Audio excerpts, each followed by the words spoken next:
ప్రభుదిన పరిచయను ప్రార్థనతో ప్రారంభించుకుందాం. మా కాళ్ళ మీదకి వెళ్దాం. ప్రేమగల మా ప్రియమైన తండ్రి, నన్ను మమ్మల్ని మిక్కిలిగా ప్రేమించిన మా ప్రియమైన ప్రభువా, ఉన్నతమైన ఘనమైన శ్రేష్టమైన హెచ్చింబడినామను కొరికే వందనములు స్తోత్రములు చెల్లిస్తూ ఉన్నాం. గడిచిన వారమంతా నన్ను మమ్మల్ని మీరు జ్ఞాపకం చేసుకుని మీ బలిష్టమైన చేతి క్రింద మమ్మల్ని కాచి కాపాడి భద్రపరిచి ఈ మాత్రపు క్షేమములో, ఈ పునరుద్ధాన దినములో షోమ్రోన్లో సజీవులుగా కనబడజేసిన మీ ప్రేమ కొరికే వందనములు స్తోత్రములు చెల్లిస్తూ ఉన్నాం. దయగల తండ్రి, మాకంటే విద్యావంతులు, అందచందాలు కలిగిన వారు, ఆస్తిపరులు, ఈ లోకంలో ఎంతో ఉన్నతమైన స్థితిలో ఉన్నటువంటి వారు ఈ దినం చూడలేకపోతూ వచ్చినారు. ప్రభువా, నాలో మాలో ఏ యోగ్యత లేదు, అయినప్పటికీ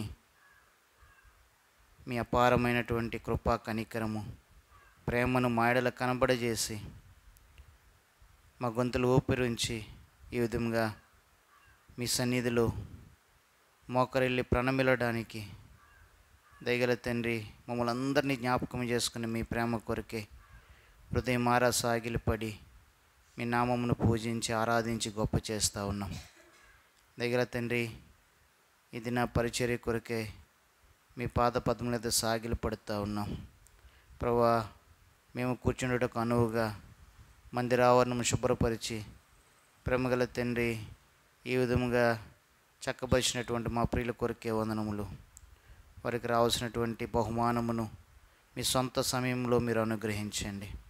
తీసుకొచ్చినటువంటి పరిశుద్ధులందరిని బట్టి వందనములు స్తోత్రములు చెల్లిస్తూ ఉన్నాం. దయగల తండ్రి, ఇంకను రావాలని ఆశ ఉండి మార్గం మధ్యలో ఉన్న వారిని కనికరించండి. ప్రభువా, సకాలంలో మా మధ్యలో వారిని కనబడ చేయండి. మీ దాసుని కొరకే వందనములు. ఈ దినం పరిచర్య కొరకే రాజమండ్రి రహబోతుకు వెళ్తుండగా క్షేమకరమైన ప్రయాణం ఇచ్చినారని నమ్ముతూ ఉన్నాం. ప్రభువా, మీ దాసులు అక్కడ నిలబడుతూ ఉండగా కనికరము చూపించండి. అక్కడ ఉన్న ప్రజలకు కావాల్సిన మాటలు మీరు అనుగ్రహించండి. మరలా తిరిగి క్షేమంగా మా మధ్యకు వచ్చి పర్యంతము మీ దాసుని చుట్టూ మీ దూత నుంచి బలపరచమని మీ సన్నిధిలో ప్రాధేయపడుతూ ఉన్నాం. దయగల తండ్రి, షోమ్రోను బట్టి మీకు వందనములు స్తోత్రములు చెల్లిస్తూ ఉన్నాం. గత వార పరిచర్యలో మీరు చూపిన కృప కొరికే వందనములు.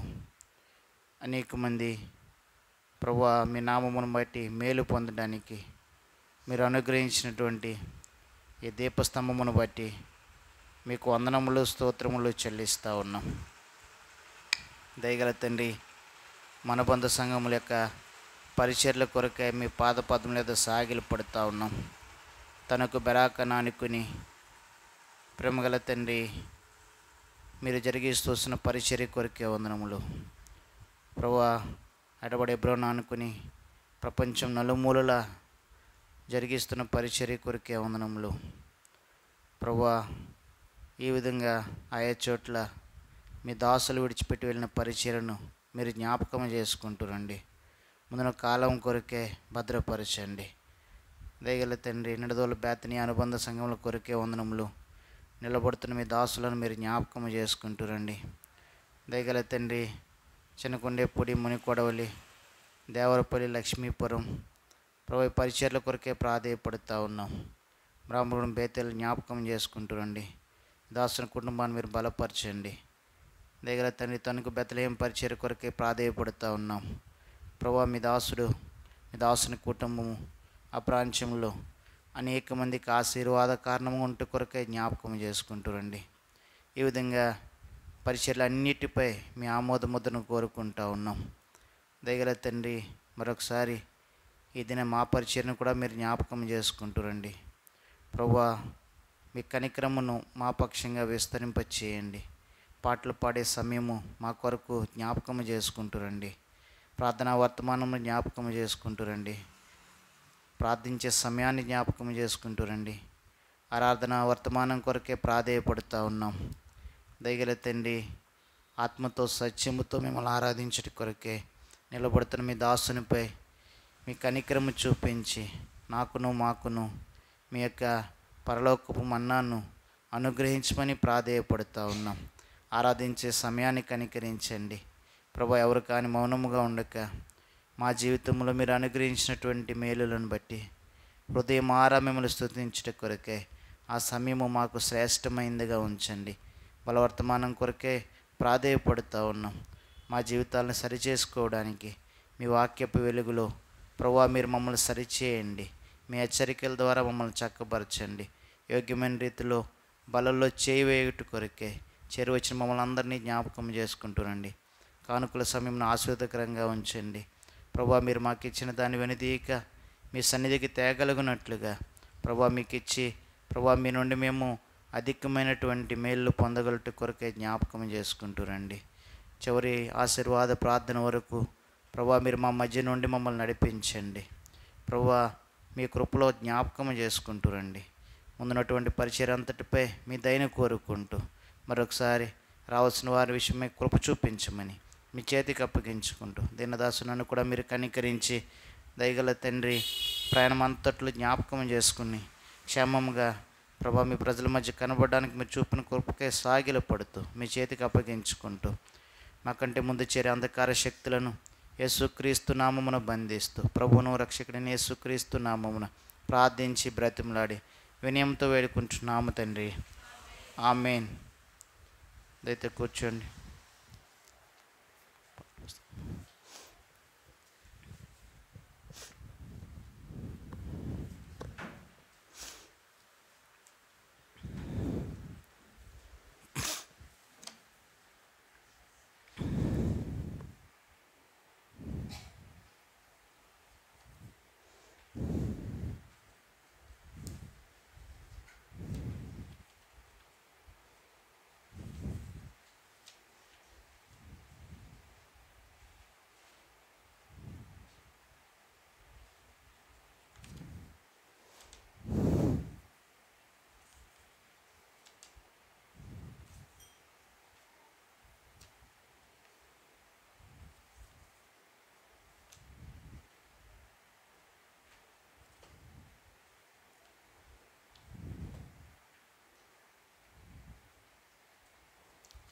పాట సంఖ్య 597.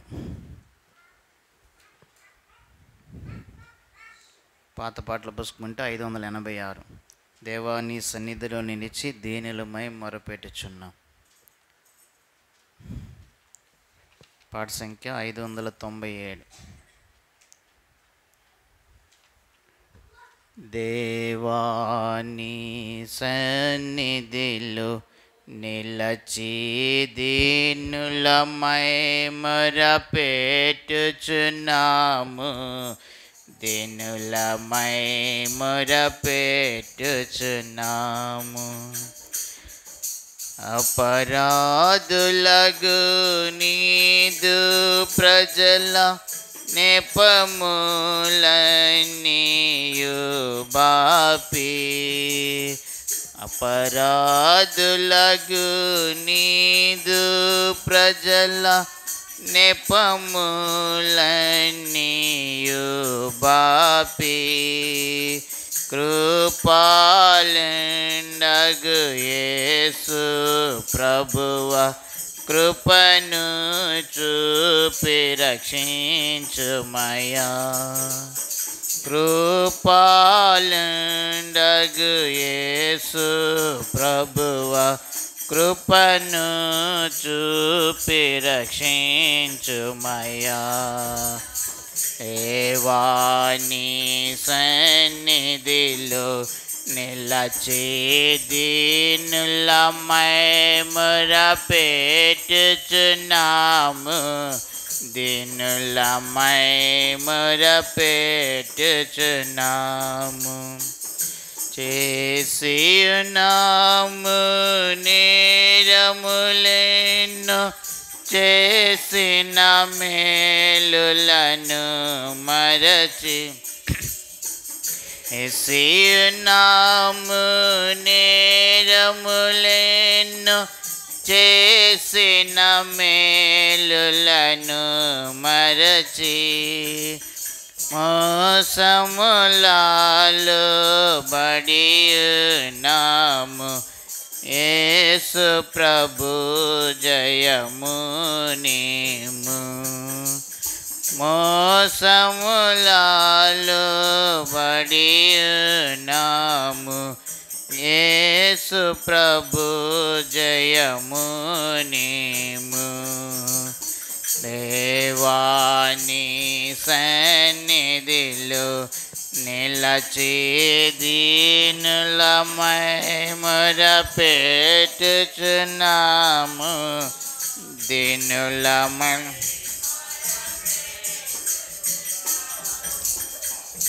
లోకపు మర్యాదలకు లొంగి లోకుల మాటలను వినియు. లోకపు మర్యాదలకు లొంగి లోకుల మాటలను వినియు. నీ కట్టడల మరచితిమి. కట్టుము మమ్ముని వాక్యముచే. నీ కట్టడలను మరచితిమి. కట్టుము మమ్ముని వాక్యముచే. దేవాని సన్నిధిలో నిలచి దీనులమై మొరపెట్టుచున్నాము. దీనులమై మొరపెట్టుచున్నాము. నీ స్వాదులగు నీ దాసులన్ విశ్వాస ప్రామాణికులన్. నీ స్వాదులగు నీ దాసులన్ విశ్వాస ప్రామాణికులన్. శాశ్వతమైన ప్రేమతో నింపు. విశ్వాసులు స్థిరపడి నడువన్. శాశ్వతమైన ప్రేమతో నింపు. విశ్వాసులు స్థిరపడి నడువా. దేవాని సన్నిధిలో నిలచి దీనులమై మొరపెట్టుచున్నాము. దీనులమై మొరపెట్టు.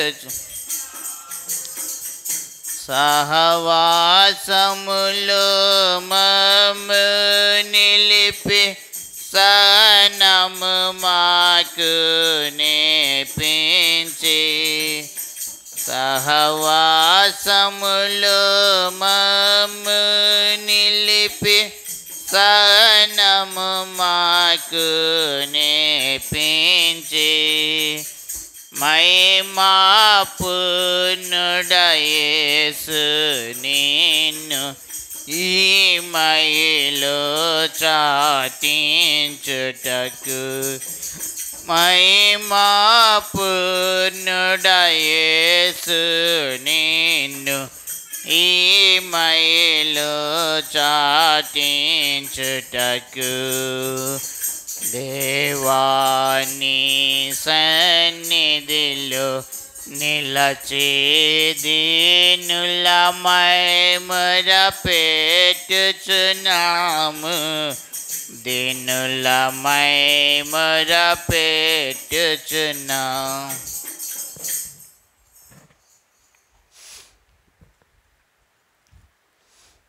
ప్రార్థన కొరకే సహాయకరంగా పరిశుద్ధ గ్రంథం నుండి కీర్తన గ్రంథం 4వ అధ్యాయం మొదటి వచనాన్ని అందరం కలిసి చదువుకుంటాం. కీర్తన గ్రంథం 4వ అధ్యాయం మొదటి వచనాన్ని అందరం కలిసి చదువుకుంటాం. నా నీతికి ఆధారమగు దేవా, నేను మొరపెట్టినప్పుడు నాకు ఉత్తరమిమ్ము. ఇరుకులో నాకు విశాలత కలగజేసిన వాడవు నీవే. నన్ను కరుణించి నా ప్రార్థన అంగీకరించుము. రండి, ప్రభు సహాయం కొరకు ఆయన వైపు చూద్దాం. ప్రేమగల మా ప్రియమైన తండ్రి, మరొకసారి మీ పాదములను ఆశ్రయిస్తూ ఉన్నాం. ప్రభు, కీర్తన గ్రంథం 4వ అధ్యాయం 1వ వచనం మేము చదువుకుని ఉంటుండగా జ్ఞాపకం చేసుకుంటూ రండి. ఈ వచనం ద్వారా చేరువచ్చిన మాతో మాట్లాడండి. మీరు మమ్మల్ని అంగీకరించే దేవుడవు ప్రభువా, మమ్మల్ని కాపాడే దేవుడవు, మా ప్రార్థన ఆలకించుటకు సమీపంగా ఉన్నటువంటి వాడవు. అందుకొరకే మీ పాదపద్మల వద్ద చేరి వచ్చినాం. ప్రభువా, నాతో మాతో మాట్లాడండి. నిలబడుతున్న అయోగ్య దాసుని కనికరించండి. అందుబాటులో కలిగినటువంటి వాడను ప్రభువా, నా నోట మీ మాటలు ఉంచుమని ప్రభువును రక్షకులైన యేసుక్రీస్తు నామమున ప్రార్థించి బ్రతిమలాడి వినయంతో వేడుకుంటున్నాము తండ్రి, ఆమేన్. కీర్తన గ్రంథం 4వ అధ్యాయం 1వ వచనం. నా నీతికి ఆధారమగు దేవా, నేను మొరపెట్టినప్పుడు నాకు ఉత్తరమిమ్ము. ఇరుకులో నాకు విశాలత కలగజేసిన వాడవు నీవే. నన్ను కరుణించి నా ప్రార్థన అంగీకరించుము. ఇక్కడ ఒక 4 సంగతులు మన గమనానికి తీసుకుని రాబడతా ఉన్నాయి. మొదటి సంగతి ఏంటంటే, నువ్వు ప్రభు యొక్క పాదముల దగ్గర సాగిలపడినప్పుడు ఆయన నిన్ను కరుణించి నీ ప్రార్థన అంగీకరించేవాడిగా మొదటిగా మనం చూస్తూ ఉన్నాం. రెండోది మనం చూస్తే, ఆయన మనకు ఆధారమైనటువంటి దేవుడు. ఆయన మనకు ఆధారమైనటువంటి దేవుడు. ఇక్కడ మరలా చూస్తే మనం మూడవదిగా ఆయన మనకేమి చెప్తాడు అని మనం ఆలోచిస్తే, ఉత్తరం ఇచ్చేటటువంటి దేవుడు. మొదటిగా మనం ఆలోచించినాం, ఆయన మనల్ని అంగీకరించేవాడు. రెండవదిగా మనం చూస్తూ ఉన్నాం, మనకు ఆధారమైనటువంటి వాడు. మూడవదిగా మనం చూస్తూ ఉన్నాం, ఆయన ఉత్తరం ఇచ్చేటటువంటి వాడు. నాలుగవది ప్రాముఖ్యమైన తలంపు ఏంటి అని మనం ఆలోచిస్తే, మధ్య మాటలో మనం చూస్తూ ఉన్నాం, ఇరుకులో నాకు విశాలత కలగజేయవాడవు నీవే. నీకు నాకు ఇలాంటి సందర్భమైనప్పటికీ, ఇలాంటి ఇరుకు గుండా మనం వెళ్ళినప్పటికీ, ఇరుకు అంటే మనకు పరిచయమైనటువంటి మాట, కొంత అననుకూలమైనటువంటి సందర్భాల గురించి ఈ మాట మనకు తెలియజేయబడుతూ ఉంది. అలాంటి సందర్భంలో కూడా ఆయన మనకి ఎలాంటి వాడు అని మనం ఆలోచిస్తే, అక్కడ కీర్తనకారుడి యొక్క అనుభవంతో పాటు మన అనుభవం కూడా మనం జ్ఞాపకం చేసుకుంటే, ఇరుకులో నాకు విశాలత కలగజేసేవాడవు నీవే. ఈ 4 తలంపులు మనం జ్ఞాపకం చేసుకుంటే, కీర్తనకారుడి యొక్క అనుభవము ఎలాంటిది అంటే, ప్రభువా, నేను నీ దగ్గర సాగిలపడినప్పుడు నాకు నువ్వు ఆధారపడేటటువంటి దేవుడు అంటూ ఉన్నాడు. రెండవదిగా చూస్తే ఆయన ఉత్తరం ఇచ్చేవాడిగా మనం చూస్తూ ఉన్నాం. మూడవదిగా ఆయన మనల్ని అంగీకరించేవాడు. నాలుగవది ఇరుకులో విశాలత కలగజేసేటటువంటి వాడు. ఆయన ఎలాగో నిన్ను నన్ను అంగీకరిస్తాడు అని కీర్తనకారుడు ఇంకొక మాట మనకు చెప్తా ఉన్నాడు. ఏంటా మాట అని మనం ఆలోచిస్తే, కీర్తన గ్రంథం 66వ అధ్యాయం 19వ వచనం. కీర్తన గ్రంథం, నిశ్చయముగా దేవుడు నా మనవి అంగీకరించి ఉన్నాడు, ఆయన నా విజ్ఞాపన ఆలకించి ఉన్నాడు, అంగీకరించినాడు. అదే సందర్భంలో ఆయన చెప్తున్న మాట ఏంటంటే, నా విజ్ఞాపన ఏం చేస్తూ ఉన్నాడంట, ఆయన నా విజ్ఞాపన ఆలకిస్తూ ఉన్నాడు. నువ్వు నిన్ను ఎవరికి మొరపెడతా ఉన్నాం, ఎవరికి ప్రార్థన చేస్తూ ఉన్నామనంటే, మనం ఏదైనా మాట చెప్తే విని వదిలేసేవారు చాలామంది మనకు కనబడతారు. కానీ నీవు నిన్ను ఆశ్రయించినటువంటి దేవాది దేవుడు ఎలాంటి వాడు అని మనం ఆలోచిస్తే, 19వ వచనంలో చెప్తా ఉన్నాడు, దేవుడు నా మనవి అంగీకరించి ఉన్నాడు. అదే సమయంలో ఆయన నా విజ్ఞాపన, నా మనవి, నేను ఏమైతే అడుగుతా ఉన్నానో దాన్ని ఏం చేస్తూ ఉన్నాడంట, ఆయన ఆలకిస్తూ ఉన్నాడు. ఇదే మాట 18వ అధ్యాయంలో కూడా చెప్తా ఉన్నాడు కీర్తనాకారుడు. రండి 18వ అధ్యాయం 1వ వచనం, లేకపోతే 6వ వచనాన్ని జ్ఞాపకం చేసుకుందాం. 6వ వచనం, 18:6. నా శ్రమలో నేను యెహోవాకు మొరపెట్టి తిని నా దేవునికి ప్రార్థన చేసి తిని. ఇది ఆయనటువంటి అనుభవము. ఏంటి ఆ అనుభవం అని మనం ఆలోచిస్తే కీర్తనాకారుడు చెప్తా ఉన్నాడు, నా శ్రమల్లో, నా ఇరుకుల్లో, నా ఇబ్బందుల్లో నేను ఎలాంటి పరిస్థితులు అయితే ఉన్నానో అలాంటి పరిస్థితులు ఏం చేస్తూ ఉన్నాను, నేను ప్రభు దగ్గర సాగిలపడుతూ ఉన్నాను. నా దేవునికి ఎవరికి చేస్తూ ఉన్నాడు ఆయన ప్రార్థన?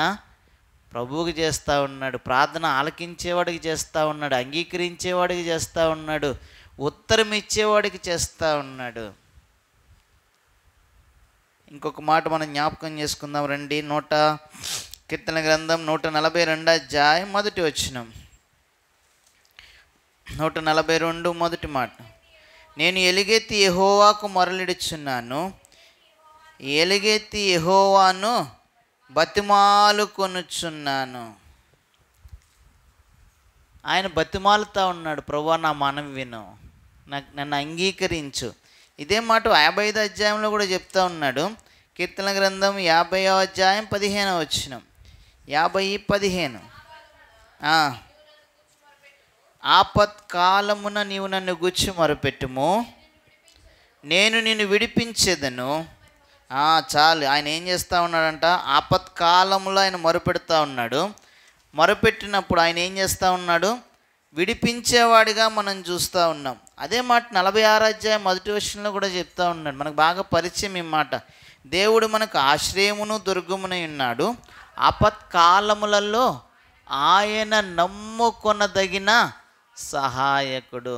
నీకు నాకు చాలాసార్లు ఈ లోకంలో ఎన్నో ఆపత్కాలాలు ఉన్నాయి. ఆ ఆపత్కాలంలో ఆయన చెప్పే మాట ఏంటి, దేవుడు మనకు ఆశ్రయమును దుర్గమునై ఉన్నాడు, ఆపత్కాలములలో ఆయన నమ్ముకొనదగిన సహాయకుడు. నిన్ను ఆపత్కాలం వచ్చినప్పుడు అనేకమైన సంగతులను చూస్తూ ఉన్నాం.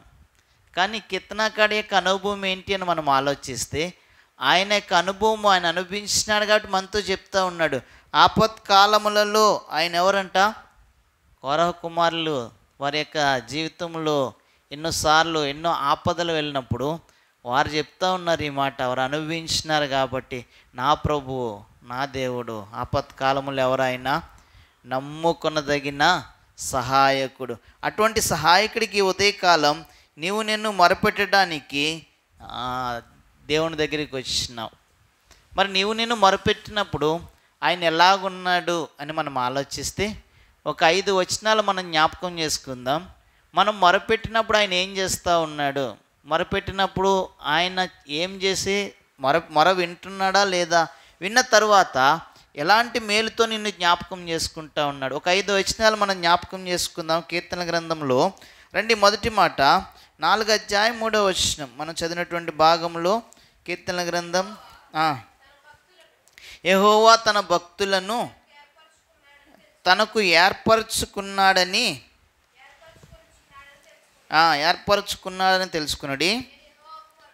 నేను యెహోవాకు మొరపెట్టగా ఆయన ఆలకించును. మొదటిగా ఈయన ఎలాంటి వాడు అని మనం ఆలోచిస్తే, మనము ప్రార్థించేటటువంటి దేవాది దేవుడు ఎలాంటి వాడు అని మనం ఆలోచిస్తే, ఎలాంటి వాడంట ఆయన ఆలకించే దేవుడు. మొదటి తలంపిది ఆలకించే దేవుడు. నువ్వు చాలామందికి ఏదైనా మాట చెప్పినప్పుడు వాళ్ళకి ఇష్టమైతే వింటారు, లేకపోతే ఉండక పని ఉంది మళ్ళీ వచ్చి వింటాములే అంటారు. కానీ నేను ఆశ్రయించినటువంటి దేవుడు, ఆపత్కాలంలో నమ్ముకుదగిన సహాయకుడైనటువంటి ఈయన ఎలాంటి వాడని మనం ఆలోచిస్తే, ఎలాంటి వాడంట ఆలకించే దేవుడు. ఈ ఆలకించే దేవుడు నీకు నాకు ఎలాంటి మేలిస్తూ ఉన్నాడు ప్రార్థించినప్పుడు అని మనం ఆలోచిస్తే రండి, కీర్తన గ్రంథం 92వ అధ్యాయం, కీర్తన గ్రంథం 92వ అధ్యాయం 4వ వచనం. ఎందుకనగా యెహోవా నీ కార్యము చేత నీవు నన్ను సంతోషపరచుచున్నావు. నీ చేతి పనులను బట్టి నేను ఉత్సాహించుచున్నాను. ఆలకించే దేవుడు. నీకు నాకు మనం ప్రార్థించటం ద్వారా ఆయన ఇచ్చే మేలు ఏంటి అని మనం ఆలోచిస్తే, యెహోవా నీ కార్యము చేత నీవు నన్ను సంతోషపరచుచున్నావు. నువ్వు ప్రార్థించినప్పుడు ఆలకించి, నువ్వు దుఃఖమైన పరిస్థితిలో ఉన్నావేమో, లేకపోతే అననుకూలమైన సందర్భాల గుండా వెళ్తూ ఉన్నావేమో, అటువంటి సందర్భాల్లో దేవుడు ఏం చేస్తూ ఉన్నాడు? నిన్ను సంతోషపరుస్తూ ఉన్నాడు. మనం చదివినటువంటి భాగం ఉంది కదా, కీర్తన గ్రంథం 4వ అధ్యాయంలో 7వ వచనంలో ఇంకొక మాట చెప్పినాడు. అక్కడ చూడండి ఆ మాట ఒకసారి. 4వ అధ్యాయం 7వ వచనం అందరం కలిసి చదువుకుంటామా ఈ మాట ఒకసారి? 7వ వచనం, 4వ అధ్యాయం 7వ వచనం. వారి ధాన్య ద్రాక్షారసములు విస్తరించినాటి సంతోషము కంటే అధికమైన సంతోషము నీవు నా హృదయములో. ఆలకించినటువంటి దేవుడు, సమాధానం ఇచ్చేటటువంటి దేవుడు. ఎలాంటి సంతోషం ఇచ్చినాడంట? ఎలాంటి సంతోషం అని మనం ఆలోచిస్తే ఇక్కడ రాసినాడు పరిశుద్ధాత్ముడు, వారి ధాన్య ద్రాక్షారసములు విస్తరించినాటి సంతోషము కంటే. ధాన్య ద్రాక్షారసములు అనేది దేన్ని మనకు సూచిస్తూ ఉంది అని మనం ఆలోచిస్తే, ఈ లోకంలో నీవు నేను కలిగిన కొన్ని సదుపాయాలు, కాకపోతే కొన్ని మేలులు, కొన్ని అనుకూలతలను మనకు చూపిస్తూ ఉంది. వాటి ద్వారా నీకు నాకు వచ్చే సంతోషము కంటే ఈ ఆలకించే దేవుడు, నీవు నేను ప్రార్థన చేసిన తర్వాత, నీవు నేను ఆయనకు మొరపెట్టిన తర్వాత ఎలాంటి సంతోషం ఇస్తూ ఉన్నాడంట? అధికమైన సంతోషము నీవు నా హృదయములో. ఒకవేళ ఆ పై వచనము ఈ లోకంలో నీకు తాత్కాలికమైన సంతోషం ఇవ్వచ్చు, టెంపరీగా కొంత ఆనందం ఇవ్వచ్చు, కానీ హృదయంలో ఎక్కడో కొంత బాధ ఉంది, నెమ్మది లేని పరిస్థితులు ఉన్నాయి. కానీ ఆలకించే దేవుడు ఏం చేస్తున్నాడు అని మనం ఆలోచిస్తే, నీ హృదయంలో ఏమి ఇచ్చినాడంట ఆయన? ఆ మాట ఎంత ఆదరించేదిగా ఉందని మనం ఆలోచిస్తే, అధికమైన సంతోషము నీవు నా హృదయములో. ఇది మనుషులు చేసే కార్యము కాదు. ఒకవేళ మనుషులను ఈ లోకంలో తాత్కాలికంగా సంతోషపెట్టచ్చు, కొన్ని పరిస్థితులను బట్టి నీవు సంతోషపడచ్చు, కానీ హృదయములో ఇచ్చేటటువంటి సంతోషము, చెప్పనాసక్యమును మహిమాయుక్తమైన సంతోషం ఇవ్వాలంటే ఈ ప్రభువే నీకు ఇవ్వగలుగుతాడు. ఆలకించి సమాధానము చెప్పేటటువంటి వాడు, ఇరుకులో విశాలత కలగజేసేటటువంటి వాడు, ఆపత్కాలముల్లో నమ్ముకున్నదగిన సహాయకుడైనటువంటి ఈయన ఆలకించి ఏం చేస్తూ ఉన్నాడంటే, చిన్నగా జ్ఞాపకం పెట్టుకుందాం. ఏం చేస్తూ ఉన్నాడు? ఆలకించే దేవుడు సంతోషం ఇస్తూ ఉన్నాడు. ఎక్కడ ఇస్తూ ఉన్నాడు? ఈ లోకంలో ఇస్తూ ఉన్నాడు. అదే సమయంలో మానవ లేకపోతే మానవ ఇదిని బట్టి ఇచ్చే సంతోషం కాదు, కానీ హృదయంలో ఆత్మీయంగా కూడా ప్రభు ఏం చేస్తూ ఉన్నాడంటే ఎంతో గొప్ప సంతోషము, ఈ లోకంలో ఎవరు ఇవ్వలేనట్టు సంతోషము ఆయన నీకు ఇస్తూ ఉన్నాడు. ఇది మొదటిది. రెండవది చూద్దాం రండి. కీర్తన గ్రంథం 34వ అధ్యాయం 17వ వచనం. 34:17. నీతిమంతుడు మొరపెట్టగా యెహోవా ఆలకించును.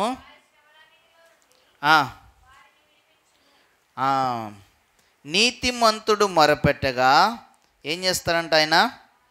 రెండవ మాట ఏంటి? వారి శ్రమలన్నిటిలో నుండి. రెండవది ఏంటంటే, నువ్వు మొరపెట్టినప్పుడు నీ శ్రమలన్నిటిలో ఏం చేస్తాడు ఆయన? ఇంకా మీకు బాగా అర్థం అవ్వాలంటే ఇదే అధ్యాయంలో 17వ వచనం ఒకసారి చదువుతామా? ఇందాక మనం 17 చదివినాం కదా, మళ్ళీ ఇంకొక 6వ వచనం చూడండి ఒకసారి.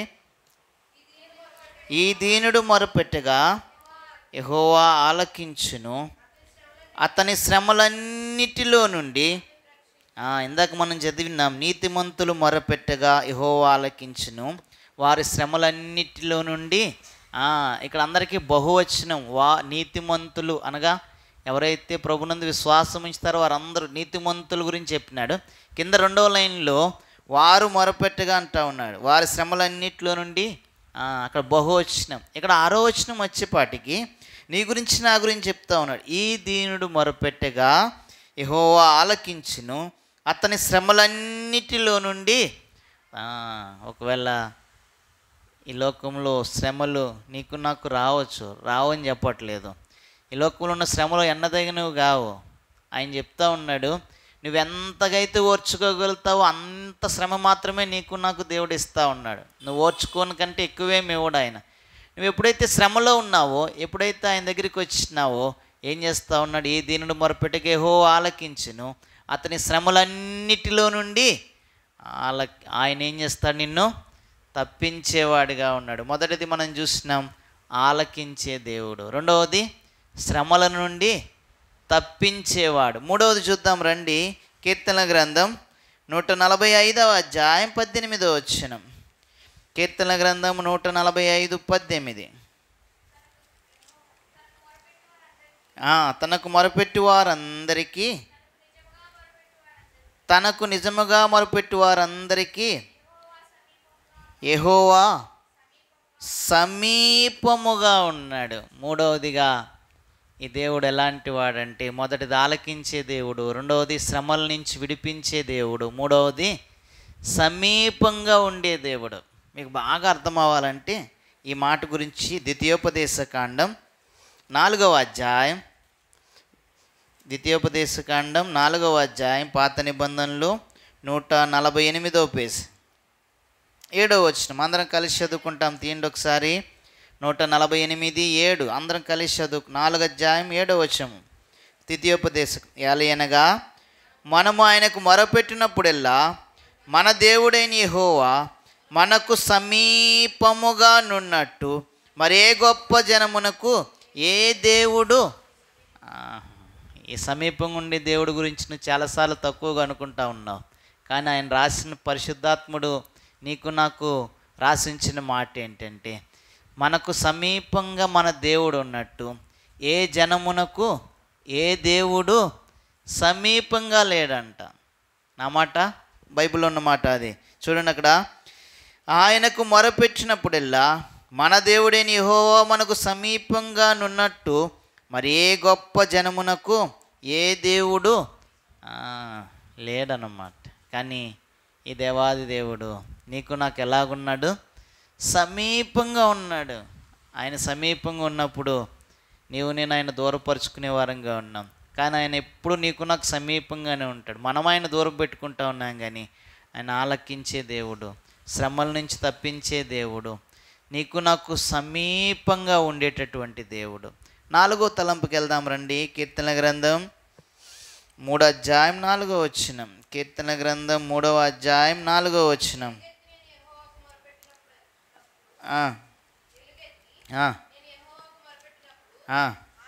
ఆయన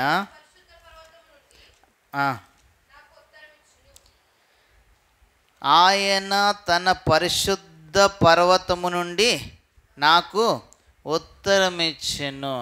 4వదిగా ఆయన ఎలాంటి దేవుడు అంటే ఉత్తరం ఇచ్చేటటువంటి దేవుడు. ఎక్కడి నుంచి ఇస్తాడంటే ఉత్తరము? పరిశుద్ధ పర్వతము నుండి. ఇదే కీర్తన గ్రంథంలో 20వ అధ్యాయం, కీర్తన గ్రంథం 20వ అధ్యాయం 2వ వచనం ఒకసారి చదువుతామా? పరిశుద్ధ స్థలములో నుండి ఆయన నీకు సహాయము చేయునుగాక, సియోను నుండి. ఇక్కడ ఉత్తరం ఇచ్చే దేవుడిచ్చే మేలు ఏంటంటే, నువ్వు ప్రార్థించినప్పుడు నీకు బదులివ్వడమే కాదు, ఏం చేస్తాడంట ఆయన? సియోనులో నుండి నిన్ను ఆదుకునేటటువంటి దేవుడు, సియోనులో నుండి నిన్ను ఆదుకునేటటువంటి దేవుడు. ఈ దేవుడు ఈ ఉదయకాలం నీకు నాకు సమీపంగా ఉన్నాడు. పరిశుద్ధ స్థలము నుండి ఆయన నీకు నాకు ఉత్తరం ఇచ్చేటటువంటి వాడు. ఈ ఉత్తరం ఇచ్చేటటువంటి దేవుడు నీ పక్షంగా నా పక్షంగా ఎన్నో కార్యాలు చేస్తున్నారు, మనల్ని ఆదుకుంటూ ఉన్నాడు. సియోనులో నుండి నీకు నాకు ఆదరణ కలగజేస్తూ ఉన్నాడు. చివరి తలంపు 5వ వచనాన్ని జ్ఞాపకం చేసుకుందాం. కీర్తన గ్రంథం 138వ అధ్యాయం 3వ వచనం. 138:3 కీర్తన గ్రంథం.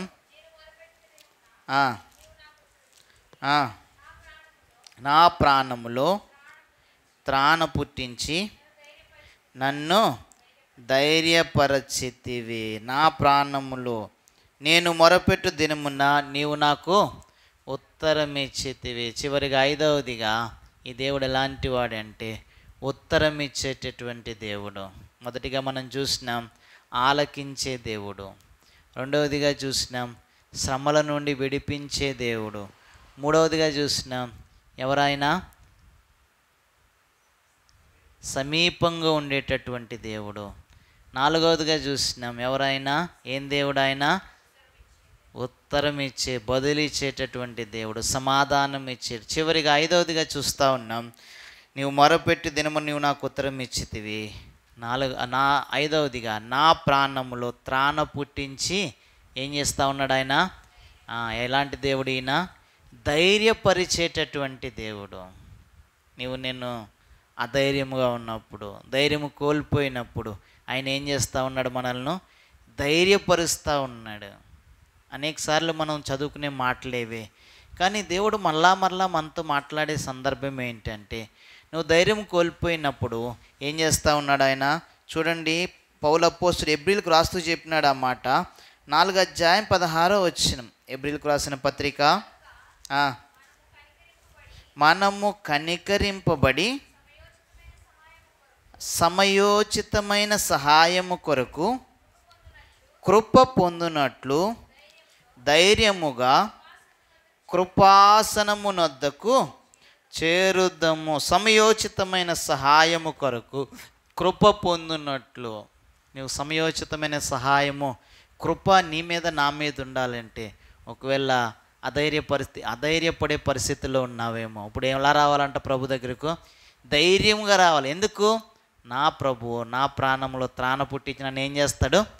ధైర్యపరుస్తాడు. అది నీకు నాకున్న నిరీక్షణ. అది నిన్ను ఈ ఉదయకాలం సాగిలపడేటప్పుడు నీకు నాకు ఉండేటటువంటి నిరీక్షణ. ఈ నిరీక్షణ ఈ ఉదయకాలం ప్రభు నీకు నాకు ఇచ్చినాడు.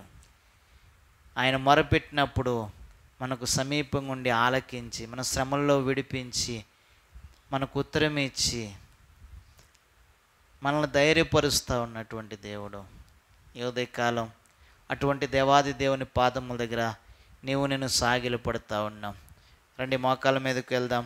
ఎవరైనా ఒక్కరు మాత్రము నిన్న వాక్యం అనుసరించి ప్రార్థించండి. ఏదైనా పరిచర్య కొరకు అందరూ ప్రార్థించినారు. ఎవరైనా ఒక్కరికి అవకాశం పడుతుంది. ఇందాక ఎవరైతే ప్రార్థన చేయలేదో వారు ఒక్కరు ప్రార్థించండి.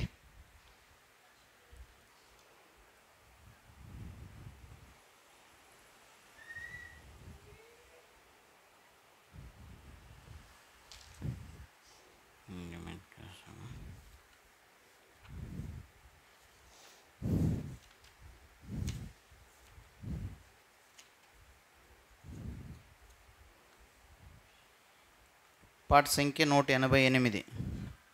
జయశీలుడవగు ఓ మా ప్రభువా జయగీతములు పాడెదను. పాట సంఖ్య 188. పాత పాటలు పుసుకుంటే 186. జయశీలుడవగు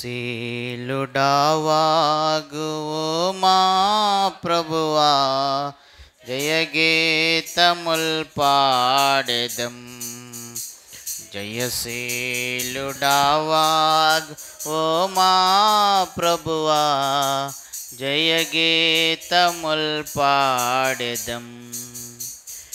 పాపంబు చేత పడి చెడిన మమ్ము కరుణించి రక్షించితివి. పాపంబు చేత పడి చెడిన మమ్ము కరుణించి రక్షించితివి. కృతజ్ఞతచే హృదయము నిండే స్తుతింతుము మా ప్రభు. కృతజ్ఞతచే హృదయము నిండే స్తుతింతుము మా ప్రభు. జయశీలుడవగు ఓ మా ప్రభువా జయగీతముల్ పాడెదం. జయశీలుడవగు ఓ మా ప్రభువా జయగీతముల్ పాడెదం. నీతియలేని మా నీచ బ్రతుకుల్ నీయందు స్థిరమాయెను.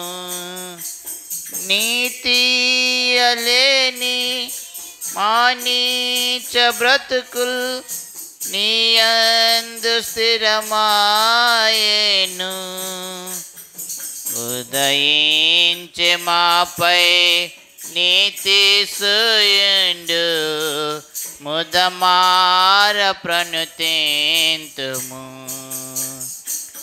ఉదయించే మాపై నీతి సూర్యుడు ముదమార ప్రణుతింతుము.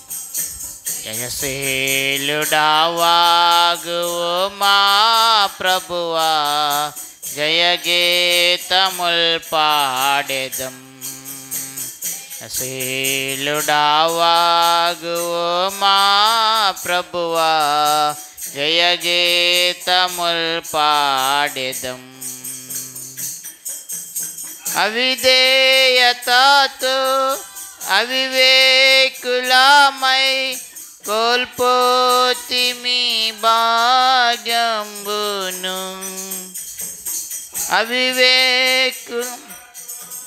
అవివేకులమై కోల్పోతిమి భాగ్యంబును. నీ జ్ఞాన ఘనత ఐశ్వర్యములను దయతోడను సగీతివి.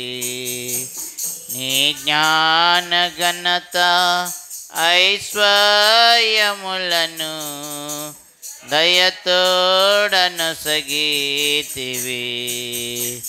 జయశీలుడావాగువు మా ప్రభువా, జయగీతముల్ పాడెదం. జయశీలుడావాగువు మా ప్రభువా, జయగీతముల్ పాడెదం. శత్రుని ఊరిలో చిక్కిన మాతో నా సొత్తు మీరంటివి. శత్రుని ఊరిలో చిక్కిన మాతో నా సొత్తు మీరంటివి.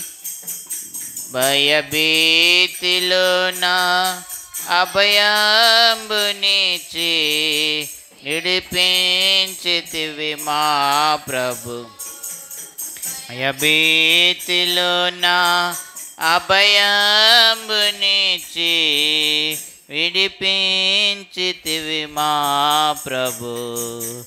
జయశీలుడావాగువు మా ప్రభువా, జయగీతముల్ పాడెదం. జయశీలుడావాగువు మా ప్రభువా, జయగీతముల్ పాడెదం. యుద్ధంబు నాది నిలచుండి చూడుడి, నేనిచ్చు రక్షణను. యుద్ధంబు నాది నిలచుండి చూడుడి, నేనిచ్చు రక్షణను. అని ప్రభు నీవు పోరాడితివి, మా పక్షమందు నీవే. అని ప్రభు నీవు పోరాడితివి, మా పక్షమందు నీవే. జయశీలుడావాగువు మా ప్రభువా, జయగీతముల్ పాడెదం. జయశీలుడావాగువు మా ప్రభువా, జయగీతముల్ పాడెదం. క్రీస్తేసు ప్రభులో ప్రతి స్థలమందు విజయోత్సంభూతమమ్ము. క్రీస్తేసు ప్రభులో ప్రతి స్థలమందు విజయోత్సవముతోమమ్ము. ఊరేగించుచు మహిమానందుచున్న దేవా స్తోత్రములు. ఊరేగించుచు మహిమానందుచున్న దేవా స్తోత్రములు. జయశీలుడావాగువో మా ప్రభువా, జయగీతముల్ పాడెదం.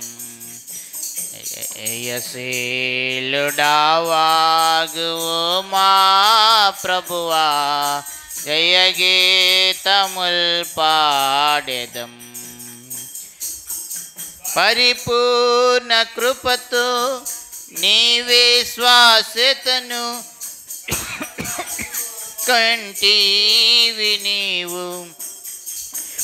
పరిపూర్ణ కృపతో నీవే శ్వాసతను కనపరచుకొంటివి నీవు. విడువబడిన మమ్ము వివాహితగా చేసే హల్లెలూయా పాడేదము. విడువబడిన మమ్ము వివాహితగా చేసే హల్లెలూయా పాడేదము. జయశీలుడావాగువో మా ప్రభువా, జయగీతముల్ పాడెదం. జయశీలుడావాగువో మా ప్రభువా, జయగీతముల్ పాడెదం. పాట సంఖ్య 243. పాత పాటల పుస్తకం అంటే 241, 243, 241. ఆనందముగా యెహోవా నీ కృపలన్నీ అన్ని కాలంబులను కీర్తించెదను. ఆనందముగా యెహోవా నీ కృపలన్నీ అన్ని కాలంబులందు కీర్తించెదన్.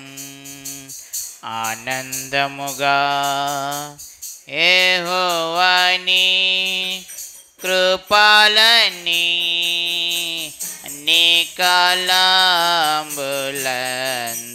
కీర్తించెదన్.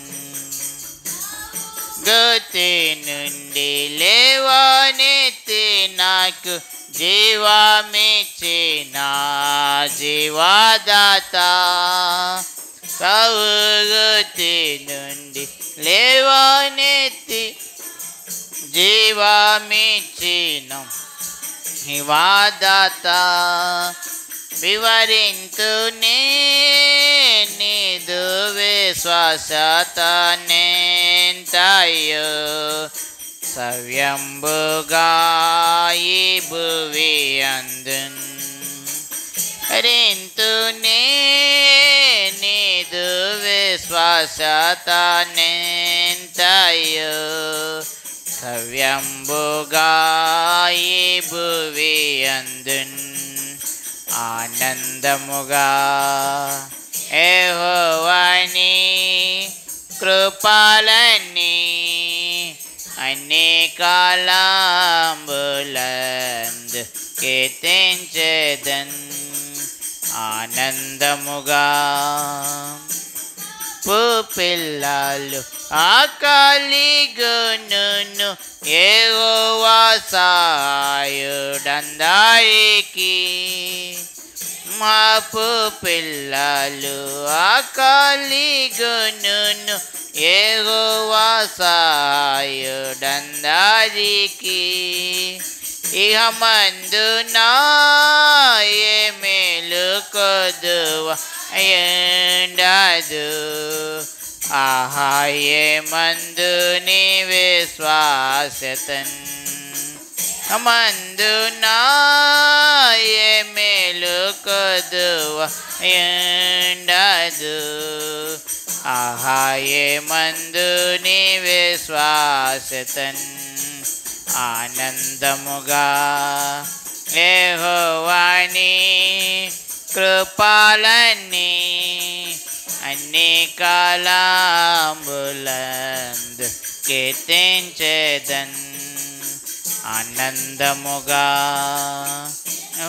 నోషోదాన్ బాధలు రేగి నన్ను కృంగదీయ పోరాడినన్.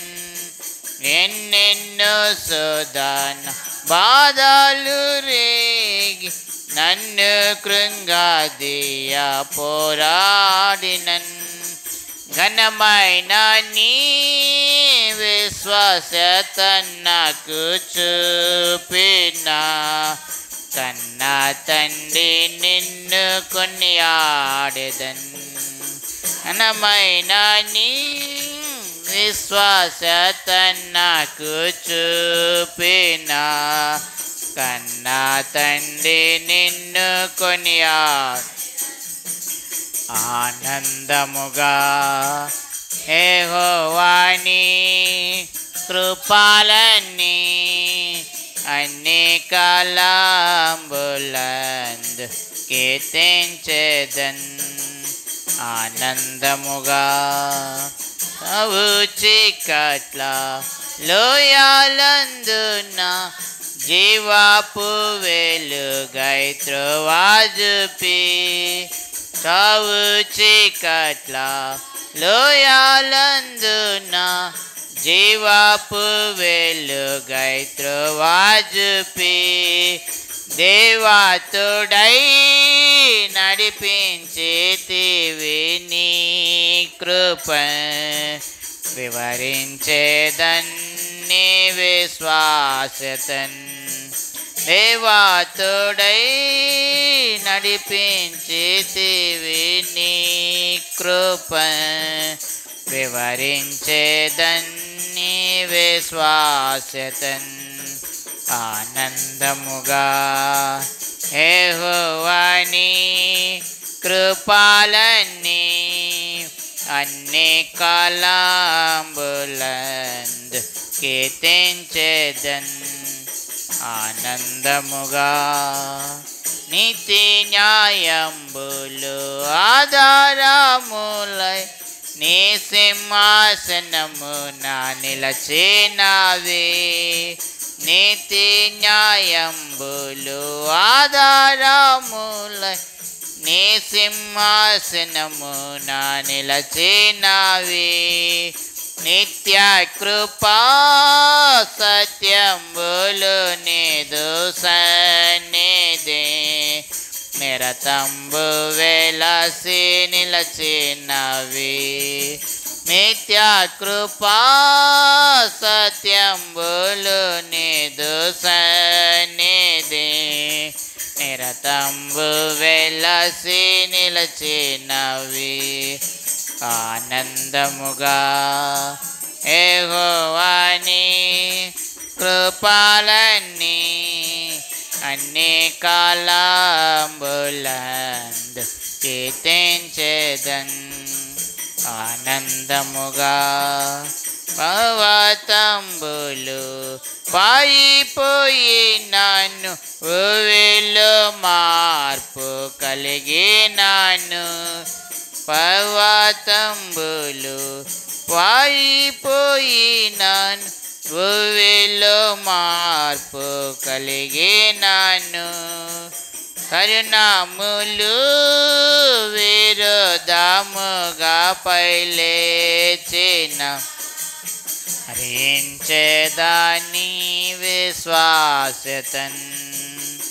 నాములు విరోధముగా పైలేచిన స్మరించేదని విశ్వాసతన్ ఆనందముగా యెహోవాని కృపలన్నీ అన్ని కాలంబులందు కీర్తించేదన్ ఆనందముగా. అందరూ బైబిల్ పైకి చూపుతూ బైబిల్ పల్లవి పాడతాం.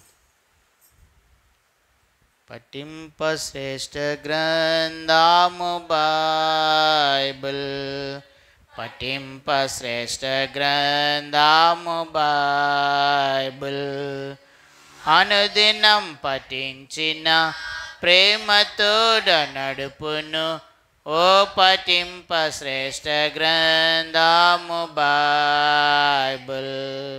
The best book to read is the Bible. The best book to read is the Bible. If you read it every day, if you help you all the way, oh, the best book to read is the Bible. ప్రియ ప్రభుని ఆరాధించుట కొరకే కీర్తనల గ్రంథం 149వ అధ్యాయం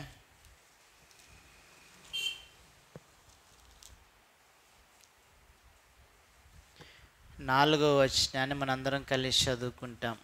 పాత నిబంధనలో 530వ page. 149వ అధ్యాయం 4వ వచనాన్ని మనందరము కలిసి చదువుకుంటాం. యెహోవా తన ప్రజలందు ప్రీతి గలవాడు, ఆయన దీనులను రక్షణతో అలంకరించును. అండి, మోకాళ్ళ మీదకి వెళ్దాం. ప్రభు సహాయం కొరకు ఆయన వైపు చూద్దాం. మనం చదివినటువంటి ఈ వచనం ద్వారా దేవుడు మనతో మాట్లాడినట్లు ఆయన వైపు చూద్దాం. ప్రేమగల మా ప్రియమైన తండ్రి, నన్ను మమ్మల్ని మిక్కిలిగా ప్రేమించిన మా ప్రియమైన ప్రభువా, నీ ఉన్నతమైన ఘనమైన నామమున కొరికే వందనములు. ఇంతవరకు పాటల పాడుటల్లో మీరు చూపించిన కృప కొరకే వందనములు. పాటల ద్వారా మీ నామాన్ని మహిమపరచడానికి మాకందరికీ మీరు అనుగ్రహించిన సమయమును బట్టి వందనములు. తిరిగి ఆరాధన కొరకే ప్రేమగల తండ్రి మీ పాద పద్మముల చెంత చేరి వచ్చినాం. ప్రభువా, మా జీవితంలో మీరు ఎంతైనా నమ్మదగిన దేవుడవు, ఎన్నో అద్భుత ఆశ్చర్యకార్యములు చేసిన దేవుడవు. వాటన్నిటినీ మరలా తిరిగి మేము స్మరించుకోవడానికి, మీ నామాన్ని గొప్ప చేయటానికి చేరువచ్చిన మా అందరితో మీరు మాట్లాడండి. ప్రభువా, నిలబడుతున్న అయోగ్యదాసుని కనికరించండి. అద్దుబాట్లు కలిగినటువంటి వాడను మీ శిలువ రక్త ప్రోక్షణ కిందకి తెచ్చుకుంటా ఉన్నాను. కడిగి పవిత్రపరచండి. మీ ప్రజలకు మాటలు ఏ మాటలు అవసరమో ఆ మాటలు దయచేయండి. నా తలంపులన్నీ మీరు కొట్టివేయండి. ప్రభువా, మీ పాదపద్మల యొద్ద నిన్ను మేమును సాగిలు పడుతూ ఉండగా, ప్రభువా, మీ పరలోకపు మన్నాను ప్రేమగల తండ్రి మీ నోట నుండి వచ్చేటువంటి ప్రేమగల తండ్రి మెల్లనైన స్వరమును మా అందరికీ వినిపింప చేయమని మీ చేతికి అప్పగించుకుంటూ ప్రభువును రక్షకుడైన యేసుక్రీస్తు నామమున ప్రార్థించి బ్రతిమలాడి వినయముతో వేడుకుంటున్నాము తండ్రి. ఆమేన్. అయితే కూర్చోండి.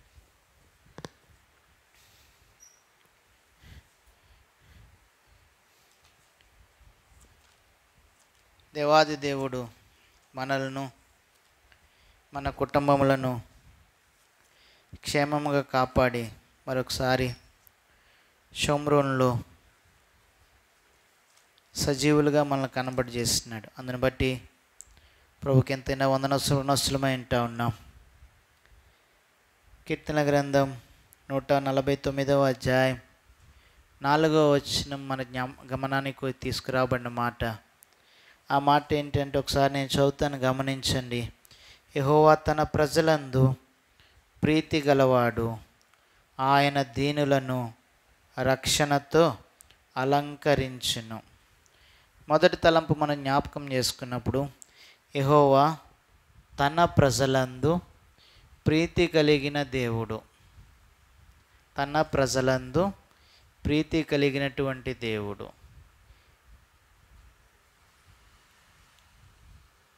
ఎవరెందు ప్రీతి గలవాడని మనం ఆలోచిస్తే, ఎవరైతే రక్షకుణ్ణి కనుగొంటారో, ఎవరైతే రక్షకుణ్ణి ఆరాధించటానికి చేరి వస్తారో, ఎవరైతే రక్షకుని యొక్క గొప్పతనాన్ని లేకపోతే ఔన్నత్యాన్ని పూజించటానికి సిద్ధంగా ఉన్నారో, వారి యందు దేవుడు ఎలాంటి వాడంట?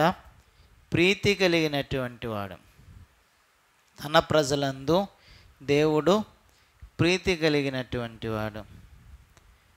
మనము కొద్ది సమయము ఒక 4-5 సంగతులు మనం జ్ఞాపకం చేసుకుందాం.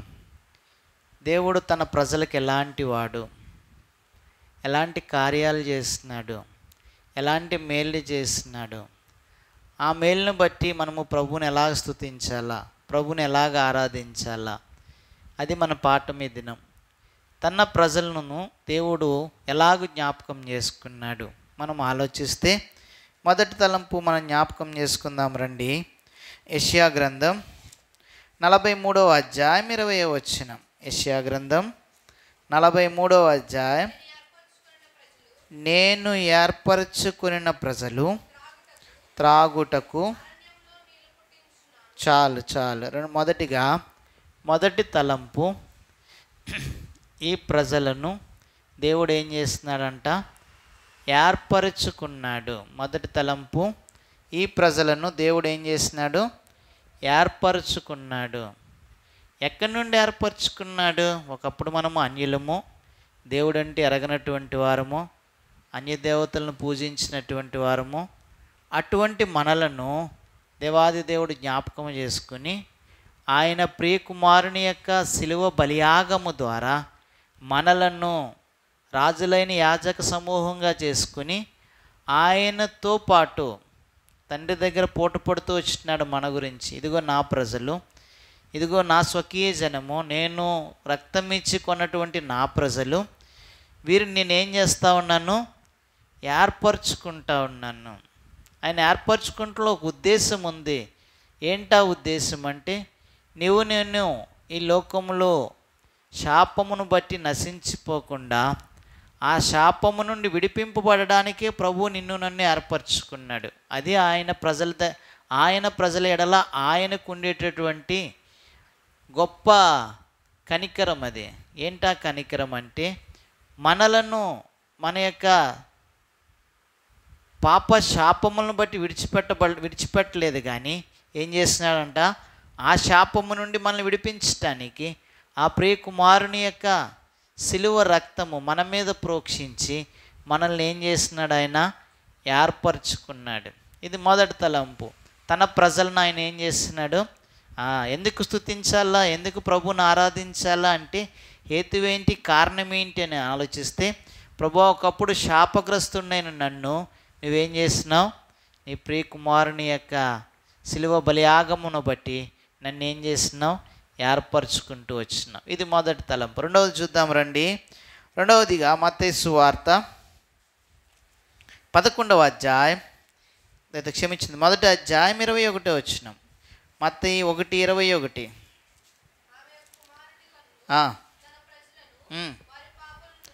తన ప్రజలను వారి పాపముల నుండి.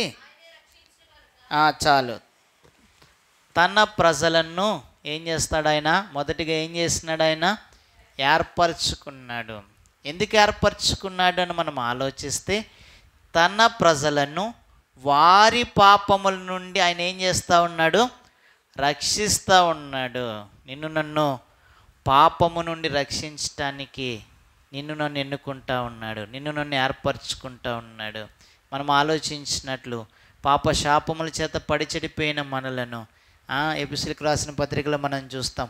అపరాధముల చేత, పాపముల చేత చచ్చిపోయినటువంటి మనలను ఆయన ఏం చేస్తున్నాడంట? తన ప్రజలను వారి పాపముల నుండి. మనకి బాగా పరిచయమైనటువంటి మాట ఇది. వారి పాపముల నుండి. మన పాపముల నుండి ఏం చేస్తూ ఉన్నాడు ఆయన? ఒకవేళ ఇంకా దేవుని సన్నిధిలో కూర్చుండి కూడా ఇంకా పాపముల మీద పాపములు ఒప్పుకోకుండా పాపముతోనే సహవాసము చేసి పాపములోనే జీవిస్తూ ఉంటే ఈ ఉదయకాలం ఆ రక్షకుడు ప్రేమతో నీకు మనవి చేస్తూ ఉన్నాడు, ప్రేమతో నిన్ను పిలుస్తూ ఉన్నాడు. నా ప్రజలు వారి పాపములోనే వారు ఉండిపోవటం ఆయనకి ఇష్టం లేదు. అందుకని ఏం చేస్తూ ఉన్నాడు ఆయన? వారి పాపము నుండి రక్షించటానికి ఆయన ఈ లోకానికి వచ్చినాడు. అందుకోసం తన ప్రజలను ఆయన ఏర్పరచుకున్నాడు. అందుకోసం తన ప్రజలను వారి పాపములు అలా వదిలేయట్లేదు ఆయన. నిన్ను నన్ను పాపము నుండి ఏం చేస్తూ ఉన్నాడు ఆయన? రక్షిస్తూ ఉన్నాడు. మొదటిది తన ప్రజలను ఆయన ఏర్పరచుకున్నాడు, అందుని బట్టి ప్రభువుని స్తుతిస్తూ ఉన్నాం. రెండవది తన ప్రజలను వారి పాపములను ఏం చేసినాడు ఆయన? రక్షించినాడు. మూడవ తలంపు చూద్దాం రండి. మూడవదిగా పేతురు రాసిన మొదటి పత్రిక 2వ అధ్యాయం. పేతురు రాసిన మొదటి పత్రిక 2వ అధ్యాయం 9వ వచనం. అయితే మీరు చీకటిలో నుండి ఆశ్చర్యకరమైన మిమ్మును పిలిచిన వాని గుణాతిశయములను ప్రచురము చేయి నిమిత్తము ఏర్పరచబడిన వంశమును, రాజులైన యాజక సమూహమును, పరిశుద్ధ జనమును, దేవుని సొత్తైన ప్రజలునై ఉన్నారు. మూడవది మనం ఇక్కడ ఆలోచిస్తూ ఉన్నాం, ఈ దేవుడు మనకు ఎలాంటి వాడు? ఈ ప్రజలను ఆయన ఏం చేస్తూ ఉన్నాడు? తన సొత్తైన ప్రజలుగా చేస్తూ ఉన్నాడు. మీకు ఇంకా బాగా అర్థం అవ్వాలంటే పౌలు అపోస్తలుడు కొరింథీయులకు రాస్తూ చెప్తా ఉన్నాడు. కొరింథీయులకు రాసిన మొదటి పత్రిక 6వ అధ్యాయం 19-20 వచనాలు కలిసి ఉన్నాయి, చదువుతామా?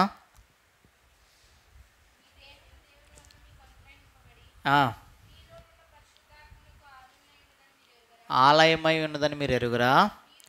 మీరు మీ సొత్తు కారు విలువ పెట్టి కొనబడిన వారు గనుక ఈ దేహముతో దేవునిని మహిమపరచుడి. మీరు ఎలాంటి ప్రజలు అని మనం ఆలోచిస్తే, ఈ దేవుడు ఈ ప్రజలకు ఏం చేస్తున్నాడంటే సొత్తైన ప్రజలుగా చేసుకున్నాడు.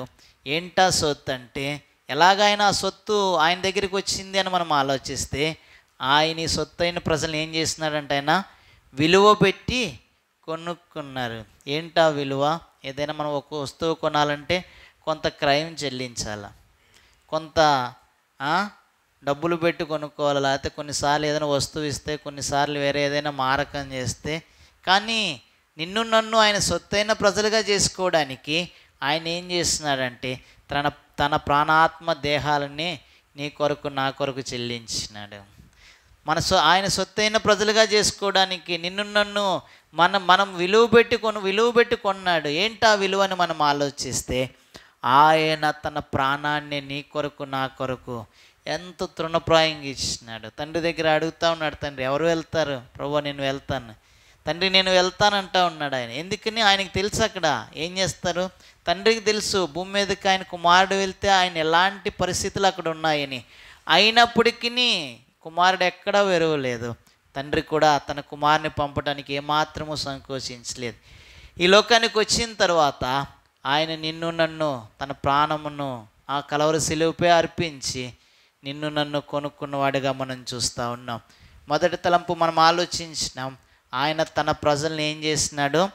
ఏర్పరచుకున్నాడు. రెండవదిగా తన ప్రజలను వారి పాపముల నుండి ఏం చేసినాడు? ఆయన రక్షించినాడు. రక్షించిన ఆ ప్రజలను ఏం చేసినాడు? ఆయన తన సొత్తుగా చేసుకున్నాడు, తన సొత్తైన జనాంగముగా చేసుకున్నాడు.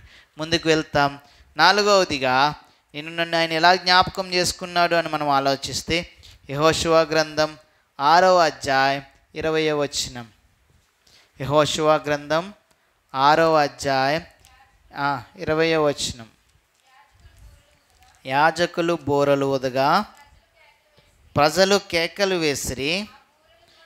ఆ బోరలు ధ్వని వినినప్పుడు ప్రజలు ఆర్భాటముగా కేకలు వేయగా ప్రాకారము కూరెను. ప్రజలందరూ తమ ఎదుటికి చక్కగా పట్టణ ప్రకారము ఎక్కి పట్టణమును పట్టుకొనిరి. ఇక్కడ ఈ వచనం మనకి ఏం జ్ఞాపకం చేస్తూ ఉందంటే, తన ప్రజలకు దేవుడు ఏం చేస్తూ ఉన్నాడంటే శత్రువుపై ఏం చేస్తూ ఉన్నాడు, విజయాన్ని కలగజేస్తూ ఉన్నాడు. తన ప్రజల్ని ఏర్పరచుకుంటమే కాదు, తన ప్రజలను వారి పాపమును విడిపించటమే కాదు, తన ప్రజలను సొత్తైన జనాంగముగా చేసుకున్నటమే కాదు, ఏం చేస్తూ ఉన్నాడు, ఆయన శత్రువు మీద విజయాన్ని దయచేస్తూ ఉన్నాడు.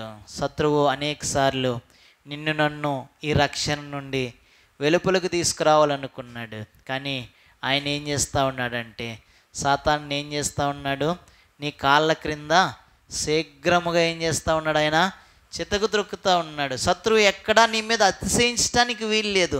ఎందుకంటే ఆ శత్రువును ఆయన అణగద్రొక్కినాడు. ఒకనొక దినం రాబోతూ ఉంది, ఈ శత్రువు ఎక్కడికి వెళ్తూ ఉన్నాడు, పాతాళంలో ఒక మూలకు వెళ్ళిపోతూ ఉన్నాడు. ఆడికి ఏమాత్రము నీ మీద అధికారము లేదు. ఇంకా నువ్వు అనుకోవచ్చు, ప్రభు నన్ను ఏర్పరచుకున్నాడు, నన్ను రక్షించినాడు, నా సొత్తైన ప్రజలుగా చేసుకున్నాడు, ఇలా వదిలేస్తే శత్రువు నా మీద విజృంభిస్తాడేమో అని.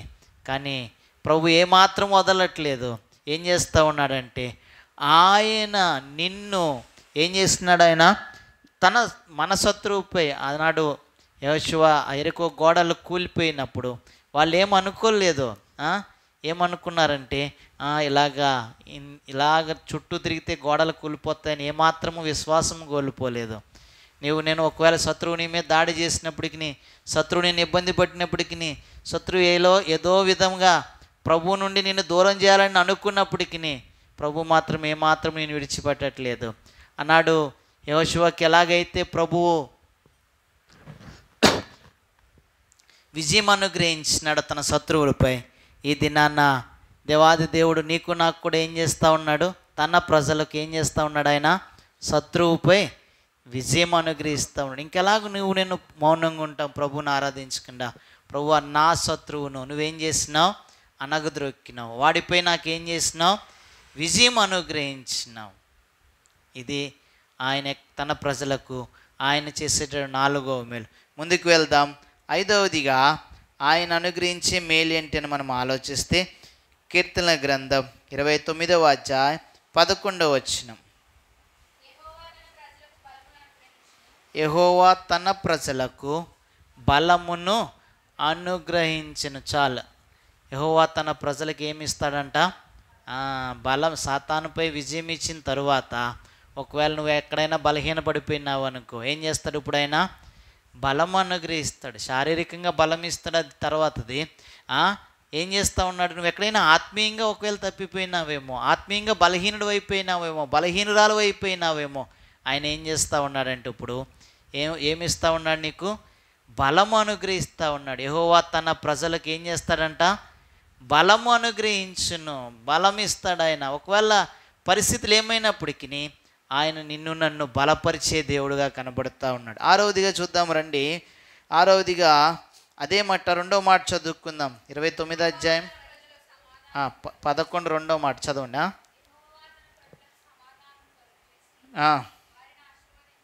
చాలు. 6వదిగా యెహోవా తన ప్రజలకు ఏమిస్తాడంట, సమాధానము అనుగ్రహించి తర్వాత రాసినాడు ఒక మాట. ఏంటా మాట అంటే, ఆశీర్వదిస్తాడు. నీకు సమాధానం ఇవ్వడమే కాదు, ఏముంది ఆయన దగ్గర, ఆశీర్వాదం ఉంది. ఆయన ఆశీర్వదించకపోతే నేను ఎక్కడ ఉండేటటువంటి వారము. కానీ ఆయన తన ప్రజల్ని ఏం చేస్తూ ఉన్నాడు, రక్షించి శత్రువు నుంచి విజయం కలగజేసి బలము అనుగ్రహించి ఏం చేస్తూ ఉన్నాడని మనం ఆలోచిస్తే, ఆయన ఏం చేస్తూ ఉన్నాడు, సమాధానం అనుగ్రహించి. అందుకనే యెషయా గ్రంథం మనం 6వ అధ్యాయంలో చూస్తాం, సమాధానమునకు ఎవరైనా అధిపతి ఆయన, సమాధానం ఆయన దగ్గర ఉంది. ఆ సమాధానం నీకు నాకు ఇస్తూ ఉన్నాడు. అదే సమయంలో మనల్ని ఆశీర్వాదమునకు కారకులుగా చేస్తూ ఉన్నాడు. చివరిగా 7వదిగా ఒక్క తలంపు జ్ఞాపకం చేసుకుని ప్రభుని ఆరాధించడానికి వెళ్తాం. కీర్తనల గ్రంథం 67వ అధ్యాయం 3వ వచనం. 67:3. దేవా, ప్రజలు నిన్ను స్తుతించుదురుగాక, స్తుతించుదురుగాక, న్యాయమును బట్టి నీవు జనములకు తీర్పు తీర్చుదువు. 6 సంగతులను బట్టి ఇప్పుడు ప్రజలు ఏం చేస్తూ ఉన్నారంటే ప్రభువును ఏం చేస్తూ ఉన్నారు? స్తుతిస్తూ ఉన్నారు. 5వ వచనం చదువుతామా ఒకసారి? దేవా, ప్రజలు నిన్ను స్తుతించుదురుగాక, ప్రజలందరూ నిన్ను ప్రజలే అన్నాడు పైన. 2వ దగ్గరికి వచ్చేపాటికి ఏమంటా ఉన్నాడంటే ప్రజలందరూ దేవుని నామాన్ని ఎవరైతే చేరి వస్తారో వారందరూ ప్రభువు నిన్ను స్తుతిస్తారు. ఇప్పుడు ఎందుకు స్తుతిస్తారని మనం ఆలోచిస్తే 6 తలంపులు మనం జ్ఞాపకం చేసుకున్నాం. మొదటిగా ఈ ప్రజలను ప్రభు ఏం చేస్తున్నాడంటే ఏర్పరచుకున్నాడు. రెండవదిగా ఏం చేస్తున్నాడు? ఈ ప్రజలను ఆయన వారి పాపముల నుండి రక్షించినాడు. మూడవదిగా ఏం చేస్తున్నాడు? వారి యొక్క శత్రువులపై వారి శత్రువుపై ఏం చేస్తున్నాడు? ఆయన విజయం అనుగ్రహించినాడు. 4వది ఏం చూస్తున్నాం మనం? ఈ ప్రజలను ఏం చేస్తున్నాడు? విలువ పెట్టి కొనుక్కుని ఏం చేస్తున్నాడు? ఆయన జనాంగంగా తన సొత్తైన ప్రజలుగా చేస్తున్నాడు. 5వదిగా ఈ ప్రజలను బలపరిచినాడు. 6వదిగా ఈ ప్రజలను ఆశీర్వదించినాడు, సమాధానపరిచి ఆశీర్వదించినాడు. ఈ ప్రజలు ఇప్పుడు ఏం చేస్తూ ఉన్నారు? ప్రభువుని, ప్రభువా మా జీవితంలో ఇన్ని కార్యాలు చేసినావా, ఇన్ని అద్భుతాలు చేసినావా? ఇలాంటి అద్భుతాలను బట్టి ప్రభువుని ఏం చేస్తూ ఉన్నారు? చేరువచ్చిన ప్రజలందరూ. మనం చదివిన కీర్తనల గ్రంథం ఆరంభంలో 149 అధ్యాయంలో యెహోవా తన ప్రజలందు ప్రీతి కలిగినటువంటి వాడు. తన ప్రజలంటే ఆయనకి ఎంతో మక్కువ, ఎంతో ఆయన ఈ ప్రజలకు మనం ప్రార్థనలో కూడా చూసినాం, సమీపంగా ఉండేటటువంటి దేవుడు. ఇలాంటి దేవుడు ఇంకెవ్వరు లేరు. అందుని బట్టి నువ్వేం చేయాలా? నేనేం చేయాలా? వచ్చి మౌనంగా కూర్చుని వెళ్ళకూడదు. ప్రభువుని ఏం చేయాలా? ఆరాధించాలా. ప్రభు నామాన్ని ఏం చేయాలా? గొప్ప చేయాలా. మన మధ్యకు రాబడినటువంటి ఈ తలంపులను బట్టి మోకాళ్ళ మీదకి వెళ్దాం. మన ప్రియ ప్రభువును హృదయమారా ఆరాధిద్దాం. ప్రభువా, నా జీవితంలో నన్ను ఏర్పరచుకున్నావు, పాపముల నుండి రక్షించినావు, శత్రుపై నాకు విజయం అనుగ్రహించినావు, సొత్తైన ప్రజగా చేసుకున్నావు, ధైర్యపరిచినావు, విజయం అనుగ్రహించినావు, ఆశీర్వదించినావు, సమాధానం ఇచ్చినావు. అందును బట్టి ఉదయకాలం శుభ్రంలో పరిశుద్ధులతో పాటు నేను కూడా నిన్నేం చేస్తూ ఉన్నాను? ఆరాధిస్తూ ఉన్నాను. మీ నామాన్ని గొప్ప చేస్తాను. చేరువచ్చిన మనకు ప్రభు వాటి కృప అనుగ్రహించిన గాక. రండి మోకాళ్ళ మీదకి వెళ్దాం. క్రమ వాటిని బట్టి ఆరాధించలేకపోయినారు వారందరూ ఆరాధనగా పాట సంఖ్య 453, పాత పాటలు పుసుకుంటే 450, మొదటి చరణం చివరి చరణం పాడతాం. 1-5 పల్లవి 1-5. నిర్మింపబడితిమి మనము దైవ గృహముగా. పాట సంఖ్య 453, పాత పాటలు పుసుకుంటే 450. నిర్మింపబడితిమి మనము దైవ గృహముగా, నిర్మింపబడితిమి మనము దైవ గృహముగా, తన కృప చే స్థిరపరచబడితిమి, నా కృప చే స్థిరపరచబడితిమి. చెను యేసు రక్తము మనకై కూర్చెను సంగముగా, కాచెను యేసు రక్తము మనకై కూర్చెను సంగముగా, కృతజ్ఞతలు చెల్లించెదము మన ప్రభు యేసునకి, కృతజ్ఞతలు చెల్లించెదము మన ప్రభు యేసునకి. నిర్మింపబడితిమి మనము దైవ గృహముగా, నిర్మింపబడితిమి మనము దైవ గృహముగా, నా కృప చే స్థిరపరచబడితిమి, నా కృప చే స్థిరపరచబడితిమి. సంగమునకు శిరసయ్యున్న శ్రీ యేసు ప్రభువే, సంగంబునకు శిరసయ్యున్న శ్రీ యేసు ప్రభువే, సర్వకాలము జయ శబ్దముతో సన్నుతించెదము, సర్వకాలము జయ శబ్దంబుతో సన్నుతించెదము. నింపబడితిమి మనము దైవ గృహముగా, నిర్మింపబడితిమి మనం దైవ గృహముగా, తన కృపచే స్థిరపరచబడితిమి, తన కృపచే స్థిరపరచబడితిమి.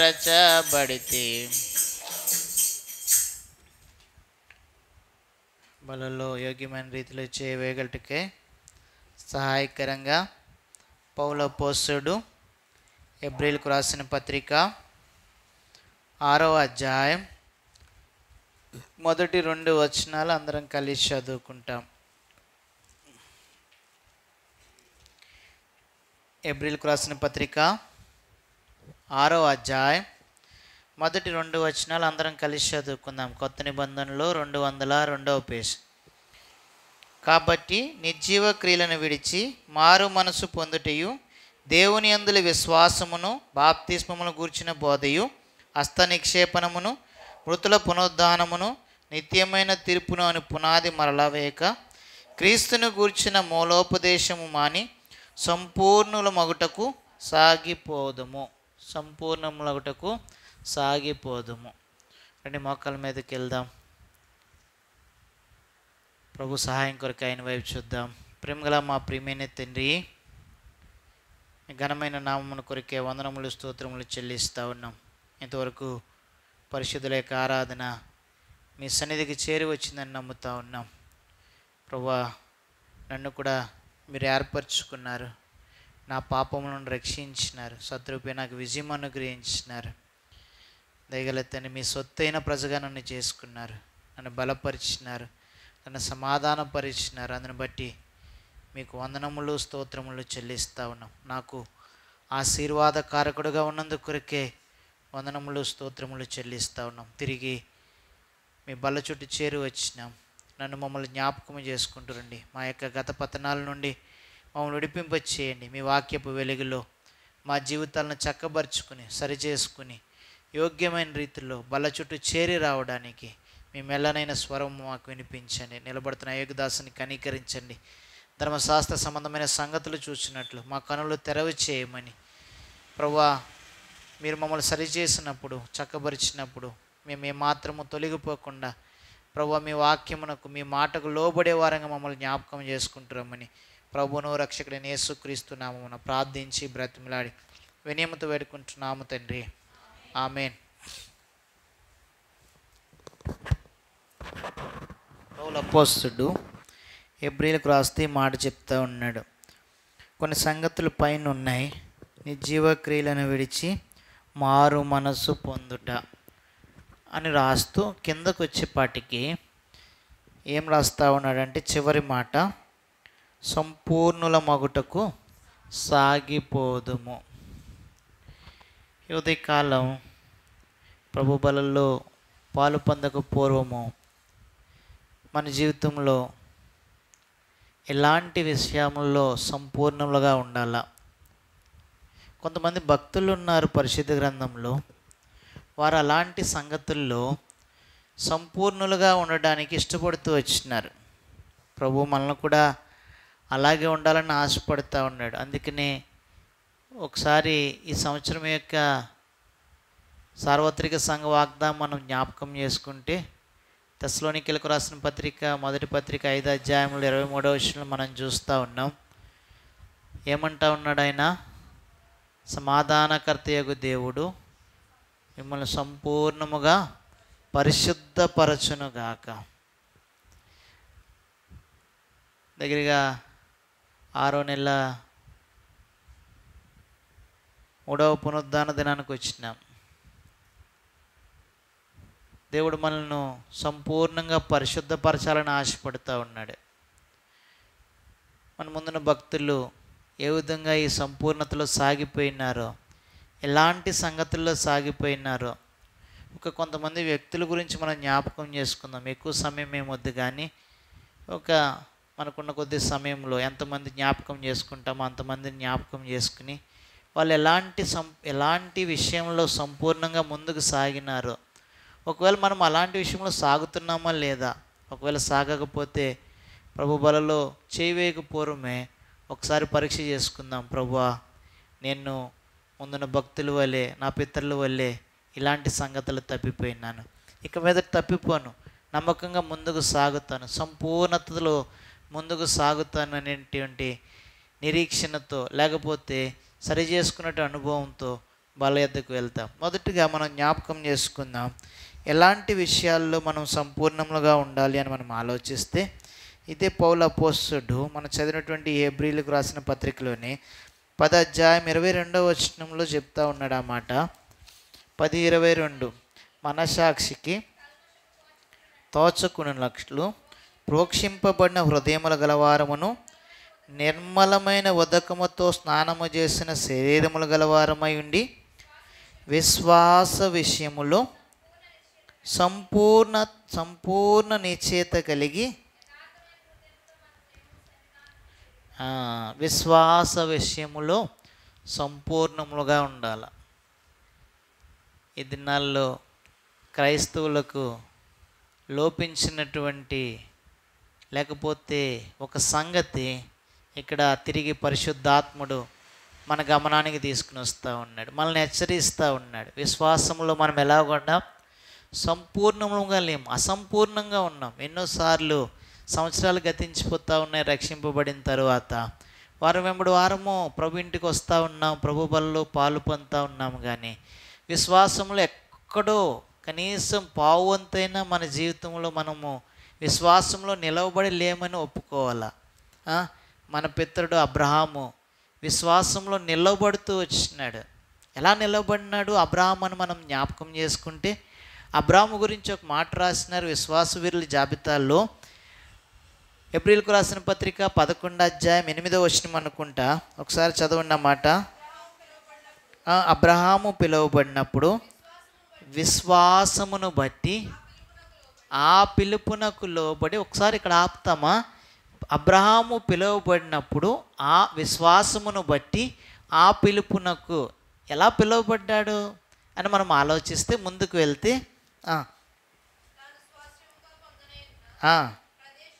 ప్రదేశమునకు బయలు వెళ్ళెను, మరియు ఎక్కడికి వెళ్ళవలెనో అది చదవండి. నేను చదువుతాను, గమనించండి ఒకసారి ఆ మాట. అబ్రహాము పిలువబడినప్పుడు విశ్వాసమును బట్టి ఆ పిలుపునకు లోబడి తాను స్వాస్యముగా పొందనయ్యున్న ప్రదేశమునకు బయలు వెళ్ళెను, మరియు ఎక్కడికి వెళ్ళవలెనో అది ఎరుగక బయలు వెళ్ళెను. దేవుడు నువ్వు ఒక చోటుకి వెళ్ళమని చెప్పినాడు. అది ఎలాంటి చోటు తెలీదు, అక్కడ ఏముంటుందో తెలీదు, ఎలా బ్రతకాలో తెలీదు. కానీ ముందు రాసిన మాట ఏంటి? విశ్వాసమును బట్టి బయలు వెళ్ళినాడు, విశ్వాసమును బట్టి బయలుదేరినాడు. ప్రభు మనకి ఏదన్నా మాట చెప్పి అక్కడికి వెళ్ళమని చెప్తే మనం ఏం చేస్తామంటే, ప్రభు అక్కడికి వెళ్తే ఎలాగ ప్రభువా, అక్కడికి వెళ్తే అలా ఏమైపోతాను ప్రభు, అక్కడికి వెళ్తే అన్నీ ఉంటాయా, అక్కడికి వెళ్తే నాకు మంచిలు ఇచ్చేవాళ్ళు ఉంటారా, అక్కడికి వెళ్తే నాకు టీ ఇచ్చేవాళ్ళు ఉంటారా, టీతో పాటు స్నాక్స్ ఇస్తారా, మధ్యాహ్నం లంచ్ పెడతారా, మళ్ళీ మధ్యాహ్నం స్నాక్స్ పెడతారా, ఈవినింగ్ డిన్నర్ ఏమైనా అరేంజ్ చేస్తారా. నేను ఎన్ని అడుగుతామో, ఎన్ని ఆలోచిస్తామో మదిలో. కానీ అబ్రహాము విశ్వాసంలో సంపూర్ణంగా సాగిపోయాడు అనడానికి ఆధారం ఏంటంటే, పౌలు అపోస్తలుడు రాస్తూ ఉన్నాడు విశ్వాసుల వీరుల జాబితాల్లో ఈ యొక్క అబ్రహాము గురించి రాస్తూ, విశ్వాసమును బట్టి ఏమైపోయినాడంటే అబ్రహాము సాగి వెళ్ళిపోయినాడు. అక్కడ ఎలా ఉంటాయో పరిస్థితులు పర్వాలేదు, ఏం చేసి నా ప్రభు నాకున్నాడు. ఎలాంటి విశ్వాసం అది? సంవత్సరాలు గడిచిపోతూ ఉన్నాయి రక్షింపబడిన తర్వాత. నీకు నాకు ఆ విశ్వాసం ఉందా? నేను ఇలాంటి విశ్వాసంలో ముందుకు వెళ్తూ ఉన్నామా? అబ్రహాము వల్లే ప్రభు ఏమైపోయినా పర్వాలేదు, నువ్వు వెళ్ళమన్నావు అంతే చాలు, వేరే మాట ఏం లేదు. ప్రభు ఒకవేళ ఎక్కడికైనా అబ్రహాము ప్రభుని అడిగినట్లేదు, ప్రభు అక్కడ బాగా పంటలు పండుతాయా, బాగా ఇల్లు కట్టుకోవడానికి సమతల భూమి ఉంటుందా, ఇవేం అడగలేదు, వెళ్ళమన్నాడు అంతే. ఎలాగ చెప్పగలుగుతున్నామంటే పౌలు అపోస్తలుడు రాస్తూ ఉన్నాడు ఇక్కడ హెబ్రీయులకి. మొదటి మాట చూసినాం, అబ్రహాము పిలువబడినప్పుడు విశ్వాసమును బట్టి ఆ పిలుపునకు లోబడి. దేవుడు పిలిచినప్పుడు ఏం చేస్తున్నాడంట? లోబడుతూ వచ్చినాడు. ప్రభు నిన్ను నన్ను కూడా చాలాసార్లు పిలుస్తూ ఉంటాడు. చాలాసార్లు నీకు నాకు ఏదైనా పని అప్పగించాలనుకుంటాడు. కానీ మనం ఏం చేస్తామంటే, ఉండలే ప్రభువా, మరలా వస్తానులే, అప్పుడే కంగారు ఏముంది నాతో నీకు. చాలామంది ఉన్నారు, వాళ్ళని పిల్లు. చాలామంది ఉన్నారు, వాళ్ళని తీసుకెళ్ళు. చాలామంది ఉన్నారు, వాళ్ళతో పని చేయించుకో. నిన్ను పిలిచినప్పుడు నువ్వు లోబడకపోతే, విశ్వాసంలో సంపూర్ణతగా లోబడకపోతే, మనకి బాగా పరిచయము. ఎస్తేరు యూదులకు కష్టం వచ్చినప్పుడు మొర్దెకై ఓ మాట అంటా ఉన్నాడు, ఎస్తేరు నువ్వు రాజుగారి కోటలో ఉన్నావు కాబట్టి ఈ పరిస్థితి నుండి తప్పించబడతావని ఆలోచిస్తూ ఉన్నావేమో. ఒకవేళ దీన్ని బట్టి నువ్వు ఈ కార్యం కొరకే వెళ్ళినావేమో. కానీ ఒకవేళ నువ్వు మౌనంగా ఉన్నా పర్వాలేదు, యూదులకు వేరే చోట నుండి దేవుడు అన్యాయస్తుడి కాదు, సహాయం వస్తుంది. కానీ దీని కొరకే నువ్వు అక్కడ ఉన్నావేమో. ప్రభు నిన్ను దేన్ని బట్టి పిలుస్తూ ఉన్నాడు, దేన్ని బట్టి విశ్వాసంతో ముందుకు సాగాలని కోరుతూ ఉన్నాడు. అబ్రహాం వల్లే ఒకవేళ అలాంటి స్థితులు నేను ఉంటే మంచిది, అందుని బట్టి దేవునికి వందనాలు. ఒకవేళ లేమేమో ప్రభు దగ్గర క్షమాపణ అడుగుదాం. ప్రభువా, నువ్వు నన్ను పిలిచావు, కానీ విశ్వాసంలో నేనేమవుతా ఉన్నాను, సంపూర్ణంగా వెళ్ళలేకపోతా ఉన్నాను, సంపూర్ణంగా నీ మీద ఆధారపడలేకపోతా ఉన్నాను. సంపూర్ణంగా ఆధారపడకపోవడం అంటే ఏంటంటే లోకం వైపు మన చూపు ఉంది, లోకం వైపు మన ఆశ ఉంది. కానీ దేవుడు ఏమడుగుతూ ఉన్నాడంటే, అబ్రాహాము విశ్వాసమును బట్టి ఎవరిని చూస్తూ ఉన్నాడు, ప్రభువును చూస్తూ ఉన్నాడు. ప్రభు పిలిచాడు, అంతే చాలు, వచ్చినాడు. తద్వారా మీరు ఆలోచిస్తే అబ్రాహాము పొందిన ఆశీర్వాదం ఏంటి అంటే, అబ్రాహాము గురించి రాసినాడు పరిశుద్ధాత్ముడు బైబిల్లో.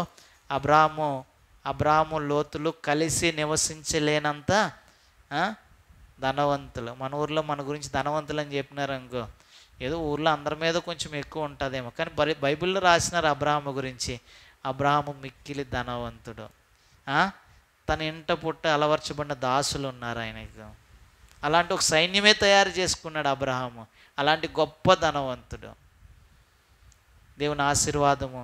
నువ్వు అనుకోవచ్చు, అక్కడికి వెళ్తే నాకేముంటాయి, మన స్వభావం అదే. కానీ ప్రభు వెళ్ళమన్నప్పుడు వెళ్తే, ప్రభు పిలుపుకు లోబడితే, లేకపోతే ప్రభు మాటకు లోబడితే, విశ్వాసములో ముందుకు సాగాలని నేను అనుకుంటే, దేవుడు ఏం చేస్తాడంట, అబ్రహామును ఆశీర్వదించినట్లు దేవుడు అబ్రహామును ఏం చేసినాడు, ఆశీర్వదించినాడు. నీకు నాకు కూడా ఆశీర్వాదం వస్తుంది. ఎప్పుడు వస్తుంది ఆశీర్వాదము? ఎప్పుడు వస్తుంది చెప్పండి ఆశీర్వాదము? విశ్వాసములో సంపూర్ణంగా సాగిపోతే. అసంపూర్ణంగా సాగిపోతే ఆశీర్వాదం మాట దేవుడు ఎరుగు. ఎక్కడున్నావో అక్కడే ఉంటావు. దేవుడి మాటకు లోబడకుండా విశ్వాసంలో కొరవడిపోతే, తగ్గిపోతే, జానాబెత్తుల్లాగా ఉంటే అలాగే ఉంటావు. కానీ అబ్రహాము వల్లే విశ్వాసంలో సంపూర్ణతతో సాగిపోయావంటే దేవుని యొక్క ఆశీర్వాదము ఈ లోకంలో చూస్తాం, అదే సమయంలో పరలోకంలో కూడా చూస్తాం. ముందుకు వెళ్తాం. రెండవ వ్యక్తిని జ్ఞాపకం చేసుకుందాం. రెండవదిగా ఎలాంటి సంపూర్ణతలో మనం సాగాలని మనం ఆలోచిస్తే రండి, కొలస్సీలకు రాసిన పత్రిక, పౌలు అపోస్తలుడు కొలస్సీలకు రాసిన పత్రిక 2వ అధ్యాయం 2వ వచనం. 2:2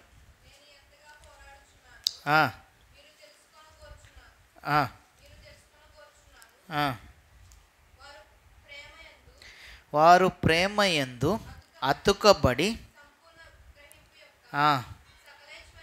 నేను చాలాక. రెండవదిగా మనం ఇక్కడ చూస్తూ ఉన్నాం, దేనిలో సంపూర్ణంగా ఉండాలా? దేనిలో సంపూర్ణంగా ఉండాలా? ప్రేమలో సంపూర్ణత ఉండాలా. పరిశుద్ధ గ్రంథంలో ఒక ఆయన ఉన్నాడు, కీర్తనల గ్రంథం 18వ అధ్యాయం 1వ వచనం. కీర్తనల గ్రంథం 18వ అధ్యాయం 1వ వచనం. యెహోవా చాలు. ఈయన రాజైనటువంటి దావీదు. ఈ రాజైనటువంటి దావీదు ఎవరిని ప్రేమిస్తూ ఉన్నాడు? దేవుణ్ణి ప్రేమిస్తూ ఉన్నాడు. దేవుణ్ణి ప్రేమించట్లు సంపూర్ణంగా సాగుతూ ఉన్నాడు. సంపూర్ణంగా ధర్మశాస్త్రమును ప్రేమిస్తూ ఉన్నాడు. దేవుని వాక్యాన్ని ప్రేమిస్తూ ఉన్నాడు. దేవుని మందిరావరణం ప్రేమిస్తూ ఉన్నాడు. మరి నీవు నేను ఇలాంటి ప్రేమలో సంపూర్ణములుగా ముందుకు వెళ్తూ ఉన్నామా లేదా? ఆదివారం చూస్తే బైబిల్ మరలా ఆదివారమే మనకు గుర్తొస్తుంది. కానీ దావీదు యొక్క జీవితంలో మనం ఆలోచిస్తే దేవుని వాక్యాన్ని ఎంతగా ప్రేమిస్తూ ఉన్నాడంటే, మనం అనేక వచనాలు మనకు పరిచయం కీర్తనల గ్రంథంలో. అదే సమయంలో దేవుని యొక్క మందిరావరణము కూడా అంతే ప్రేమిస్తూ ఉన్నాడు ఆయన. నీవు నేను ఒకవేళ దావీదు వల్లే దేవుని వాక్యమును దేవుని మందిరావరణమును ప్రేమించట్లో సంపూర్ణులుగా ముందుకు వెళ్తూ ఉన్నామా, లేకపోతే ఇందులో కూడా అసంపూర్ణులుగా ఉన్నామా? ఏదో ఎప్పుడో గుర్తొచ్చినప్పుడు ఒకసారి చదివి గుర్తు రానప్పుడు మరలా దేవుని వాక్యమును మూసివేసే వారంగా ఉన్నామా? దేవుని మందిరానికి రాలేక అనేకసార్లు వెనకబడిపోయే వారముగా ఉన్నామా? రెండవది, ఎందులో సంపూర్ణులుగా ఉండాలంట? ప్రేమించట్లో. దేన్ని ప్రేమించాలా? ఈ లోకంలో ఉన్న సంగతులను కాదు, దేవుని వాక్యమును ప్రేమించాలా, అదే సమయంలో దేవుని యొక్క ఇంటిని ప్రేమించాలి. ఇది రెండవది. ఇందులో మనం సంపూర్ణులుగా ఉంటే మంచిది. ఒకవేళ లేకపోతే ఇక మీదటైనా అలా ఉండినట్లుగా ప్రభు మనతో, లేకపోతే ప్రభు మనకు అటు కృపను అనుగ్రహించును గాక. ఇదే కొలసీలకు రాసిన పత్రిక 4:12 3వ సంగతి జ్ఞాపకం చేసుకుందాం. మీలో ఒకడును